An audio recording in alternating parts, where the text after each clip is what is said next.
Everyone, how are you doing? This is MD Tech here with another quick tutorial. In today's tutorial, I'm going to show you guys how to adjust the date and time settings on your MacBook.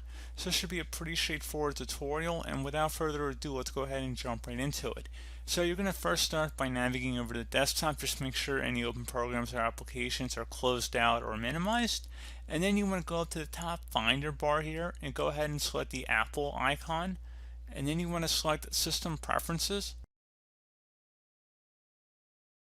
Select date and time on this list, so go ahead and just left click on that one time, and from this date and time you'll be able to go ahead and modify it, but you'll first have to select the little gear icon to make changes, so go ahead and left click on that. At this point you'll have to enter in your computer password or user account password and then select unblock.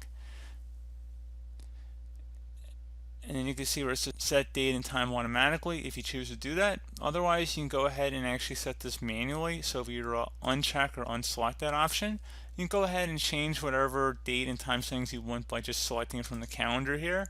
And you also have the ability to go right over whatever times are showing up on the screen here up at the top.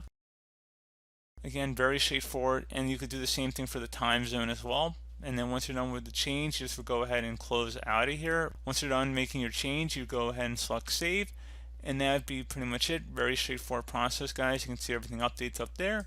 So again, very straightforward. Do hope that I was able to help you out, and I do look forward to catching you all in the next tutorial.